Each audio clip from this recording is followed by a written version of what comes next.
বন্ধুরা, কেজিএফ এর পর ইয়াসের সবচেয়ে প্রতীক্ষিত cinema Toxic a fairy tale for a grown ups এর নতুন ট্রেজার লেডিস এন্ড লেডিস অবশেষে মুক্তি পেয়েছে। আর ট্রেজার প্রকাশের পর থেকে সোশ্যাল মিডিয়ায় শুরু হয়েছে তুমুল আলোচনা। আজ আমরা দেখবো এই টিজারে কি দেখানো হয়েছে, কারা কারা আছেন, ভালো দিক খারাপ দিক এবং এটি আসলেই হাইপের যোগ্য কিনা। সবার আগে বলি, এই টিজারের মূল আকর্ষণ ইয়াস একান নন। এখানে প্রথমবারের মতো সিনেমায় 5জন গুরুত্বপূর্ণ নারী চরিত্রকে সামনে আনা হয়েছে। এই 5জন হলেন নয়নতারা, কিয়ারা আদবানি, উমা কুরেশি, তারা সুতারিয়া, রুক্মিণী বসন্ত। টিজারের শুরুতে একটি সতর্কবার্তা দেওয়া হয় যে এটি শিশুদের জন্য নয়। শুরু থেকে বোঝানো হয় এটি একটি ড্রাগ, স্টাইলিশ এবং ম্যাচিউর গ্যাংস্টার দুনিয়ার গল্প। এরপর একে একে প্রতিটি নারী চরিত্রের স্টাইলিশ এন্ট্রি দেখানো হয়। তাদের লুক, কস্টিউম এবং স্ক্রিন প্রেজেন্স বেশ নজরকাড়া। টিজারে কিছু বোল্ড পোশাক, ঘনিষ্ঠ মুহূর্তের ইঙ্গিত এবং প্রাপ্তবয়স্কদের উপযোগী পরিবেশ দেখা যায়। তবে এগুলো খুব অল্প সময়ের জন্য দেখানো হয়েছে এবং পুরো গল্প প্রকাশ করা হয়নি। এবার আসি ভালো দিকগুলোতে। প্রথমত,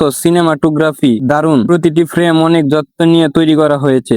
দ্বিতীয়ত, ব্যাকগ্রাউন্ড মিউজিক এবং সাউন্ড ডিজাইন টেনশন তৈরি করতে সফল হয়েছে। তৃতীয়ত, 5জন অভিনেত্রীরা আলাদা আলাদা স্টাইল দেখানো হয়েছে যা তাদের চরিত্র নিয়ে কৌতূহল বাড়ায়। চতুর্থ, ইয়াসের উপস্থিতি এখনো আগের মতোই ক্যারিশমেটিক এবং পাওয়ারফুল। এবার খারাপ দিক, অনেক দর্শকের অভিযোগ টিজারের নাম লেডিস এন্ড লেডিস হলেও ইয়াসে বেশি স্ক্রিন টাইম পেয়েছেন এবং অভিনেত্রীদের চরিত্র সম্পর্কে খুব কম তথ্য দেওয়া হয়েছে। আরেকটি সমালোচনা হলো কিছু দর্শকের মতে টিজারে গ্ল্যামারের ওপর বেশ জোর দেওয়া হয়েছে, ফলে গল্প সম্পর্কে পরিষ্কার ধারণা পাওয়া যায়নি। এ নিয়ে সামাজিক মাধ্যমে মিশ্র প্রতিক্রিয়া দেখা গেছে। আমার ব্যক্তিগত মতে এই টিজারটি সবচেয়ে বড় শক্তি হলো রহস্য ধরে রাখা। নির্মাতারা গল্প না খুলে শুধু পরিবেশ ও চরিত্রের অভ্যাস দিয়েছেন। তবে পরের ট্রেলারে গল্পের দিকটা আরো পরিষ্কার হওয়ার দরকার। সব মিলিয়ে লেডিস এন্ড লেডিস টিজারটি ভিজুয়াল শক্তিশালী, স্টাইল এবং কৌতূহল জাগানো। যদিও এটি নিয়ে বিতর্ক হয়েছে, তবু দর্শকদের আগ্রহ বাড়াতে টিজারটি সফল হয়েছে। আমার রেটিং যদি দেই তাহলে আমি রেটিং দেব 8.5 আউট অফ 10। আপনাদের কাছে